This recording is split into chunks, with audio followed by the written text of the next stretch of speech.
जरा सोचिए, एक ऐसे सफर के बारे में जो हजारों साल लंबा हो। आज हम नसीर दुश्ती की तारीख की रोशनी में बलोच कौम की उसी लंबी वॉक की कहानी को समझने की कोशिश करेंगे। ये एक ऐसा सफर है जो बका, रियासत और अपनी शनाख्त की तलाश में किया गया। तो सबसे पहला और बुनियादी सवाल, बलोच हैं कौन? ये कहानी दरअसल इसी एक सवाल का जवाब ढूंढती है। एक ऐसी कहानी जिसके अंदर हिजरत की सख्तियां हैं, मुज़ाहमत की दास्तानें हैं और हाँ, एक रियासत के बनने और फिर टूट जाने की पूरी तारीख छुपी हुई है। और जैसा कि नसीर दुश्ती खुद कहते हैं, ये किताब उन लोगों के नाम है जो बलाशागान से बलूचिस्तान तक की अपनी लंबी और अजियतनाक वॉक में खत्म हो गए। तो ये सिर्फ तारीख नहीं है, ये वाकई एक लंबी वॉक है, एक ऐसा सफर जो बलोच कौम के तजुर्बे और उनकी शनाख्त की असल बुनियाद है। तो आइए इस लंबे सफर का आगाज करते हैं।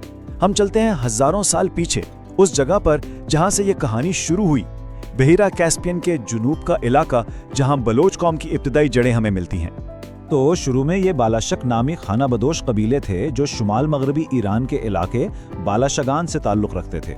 इनकी ज़बान शुमाल मगरबी ईरानी ज़बानों के ग्रोह से थी और ज़ुबान के लिहाज से ये कुर्दों के काफ़ी करीब थे।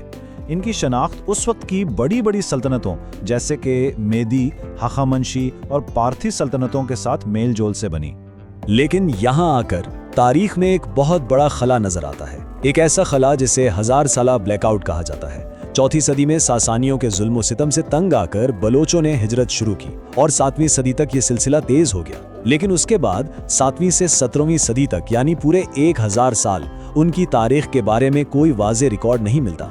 जो कुछ मिलता है वो अधूरा है और अक्सर मुतासिब ज़राइयों से। और ये जो मुतासिब ज़राए थे जैसे पारसी और अरब मौर्रिखीन, वो उन्हें अक्सर वहशी या जंगली जैसे नामों से पुकारते थे। ज़ाहिर है सल्तनतों के लिखे हुए रिकॉर्ड्स थे जो अपने मुखालिफिन को इसी नज़र से देखते थे। तो ऐसे हालात में बचने का तरीका क्या था?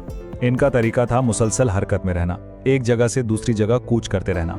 सासानियों से लेकर बाद में आने वाले आल बोइया जैसे हुक्मरानों के जुल्म से बचने के लिए उनका खाना बदोश होना ही उनकी बका की सबसे बड़ी हिकमत अमली बन गया। और इसी मुसलसल सफर की वजह से कुरून वुस्ता में इनके लिए एक इस्तिलाह इस्तेमाल होने लगी, कोच व बलोच। ये नाम उन खाना बदोश बलोच कबाइल के लिए था जो किरमान, सिस्तान और मकरान के इलाकों में हमेशा हरकत में रहते थे। ये सिर्फ एक नाम नहीं था, ये उनकी शनाख्त बन गया था, एक ऐसी कौम जो हमेशा सफर में रहती है। लेकिन सदियों तक इस तरह भटकने के बाद आखिरकार तारीख ने एक नया मोड़ लिया, हालात बदले और एक ऐसा मौका पैदा हुआ जिसने सब कुछ बदल दिया। और यहीं से बलोच तारीख के एक सुनहरी दौर का आगाज होता है, यानी एक रियासत की तामीर का दौर। देखें, हुआ ये कि 17वीं सदी तक हिंदुस्तान में मुगल और फारस में सफवी सल्तनतें कमज़ोर पड़ रही थीं। इस पूरे खित्ते में एक सियासी खला पैदा हो रहा था और इसी खला को पुर करने के लिए पहाड़ी इलाकों में बराहुई कबाइल का एक इत्तेहाद ताकत पकड़ रहा था जो बलोचों से बहुत करीबी ताल्लुक़ रखते थे। और यही इत्तेहाद आगे चलकर खानात कलात की शक्ल इख्तियार कर गया, जो तारीख की पहली मुत्तहिदा बलोच रियासत थी। ये बलोच तारीख का एक बहुत ही अहम, एक फैसला कुन मोड़ था। इस रियासत का सुनहरी दौर आया 18वीं सदी में मीर नसीर खान अव्वल के ज़माने में, जिन्हें नसीर खान आज़म भी कहा जाता है। उन्होंने वो काम किया जो पहले मुमकिन नहीं हुआ था, आपस में लड़ने वाले तमाम कबाइल को एक मरकज़ी हुकूमत के नीचे इकट्ठा किया, एक मजबूत मुनज़्ज़म फ़ौज बनाई और बहुत सी इंतज़ामी और माशी इस्लाहात की। उनके दौर में ये रियासत अपनी सबसे बड़ी हदों तक फैली और एक गैर तहरीरी आइन के तहत चलती थी। लेकिन ये उरूज हमेशा कायम नहीं रहा। मीर नसीर खान के बाद आने वाले हुक्मरान इतने काबिल साबित नहीं हुए। खानों और कबायली सरदारों के दरमियान खाना जंगियों का एक लामुतनाही सिलसिला शुरू हो गया। रियासत का पूरा ढांचा एक मजबूत हुक्मरान पर खड़ा था और जब वो ना रहा तो कबायली दुश्मनियां फिर से बढ़ गईं और इत्तेहाद बिखरने लगा। और रियासत की ये अंदरूनी कमजोरी एक बहुत ही खतरनाक वक्त पर सामने आ रही थी, क्योंकि उफुक पर एक ऐसी नई और बहुत ताकतवर बैरूनी ताकत नमूदार हो रही थी जो बलोचों की किस्मत को हमेशा के लिए बदलने वाली थी। 19वीं सदी अपने साथ बरतानवी साम्राज्य को लेकर आई।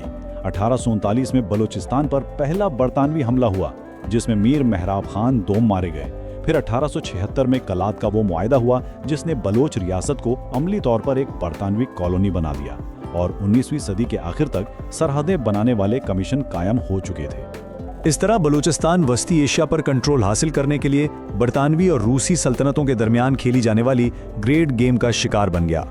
बलूचों ने खुद को दो बड़ी ताकतों की जंग के बीच में पाया। उनकी जमीन एक शतरंज की बिसात बन गई थी, जहां मोहरे तो वो थे मगर खेल कोई और खेल रहा था। और इस खेल का नतीजा क्या निकला? नतीजा बहुत तबाहकुन था। बलोच सरजमीन को 3 हिस्सों में तकसीम कर दिया गया। मगरबी बलोचिस्तान फारिस को मिला, शुमाली इलाके अफगानिस्तान का हिस्सा बने और मशरकी इलाके बरतानवी हिंदुस्तान के पास चले गए। नक्शे पर चंद लकीरें खींचकर एक पूरी कौम को बांट दिया गया। लेकिन इतनी तकसीम और बैरूनी कब्जे के बावजूद एक आज़ाद रियासत का ख्वाब अभी भी जिंदा था, और इसी ख्वाब ने तारीख के एक आखिरी और बहुत मुख्तसर बाब को जन्म दिया। अगस्त 1947, जैसे ही अंग्रेज़ों ने हिंदुस्तान छोड़ा, खान कलात ने अपनी रियासत की तारीखी खुद मुख्तारी और आज़ादी का ऐलान कर दिया। लेकिन ये आज़ादी बहुत मुख्तसर साबित हुई, सिर्फ 8 महीने और कुछ दिन। और फिर मार्च 1948 में इस आज़ाद बलोच रियासत का खात्मा हो गया। तो आखिर ये रियासत ख़त्म क्यों हुई? इसके पीछे कोई एक वजह नहीं थी। इसकी वजूहात अंदरूनी भी थीं और बैरूनी भी। अंदरूनी तौर पर जानशीनी के कमज़ोर उसूल, कबायली झगड़े और कमज़ोर रियासती इदारे थे, और बैरूनी तौर पर बरतानवी साम्राज्य हिकमत अमली, पाकिस्तान का बनना और खित्ते का बदलता हुआ सियासी मंजरनामा, ये सब मिलकर इसके ज़वाल का बायस बने। तो वो लंबी वॉक जो हज़ारों साल पहले बालाशगान से शुरू हुई थी, उसका अंजाम एक महफूज होमलैंड पर नहीं बल्कि अपनी ही रियासत के खो जाने पर हुआ। लेकिन क्या कहानी यहाँ ख़त्म हो जाती है? क्या एक रियासत का खात्मा एक कौम का खात्मा होता है? नहीं, कहानी ख़त्म नहीं होती। ये अपनी सकाफत में, अपनी ज़ुबान में और अपनी शनाख्त में ज़िंदा रहती है। और ये हमें एक आखिरी बहुत गहरे सवाल के साथ छोड़ जाती है कि जब मंजिल खो जाए तो 3000 साल लंबे सफ़र को आखिर याद कैसे रखा जाता है।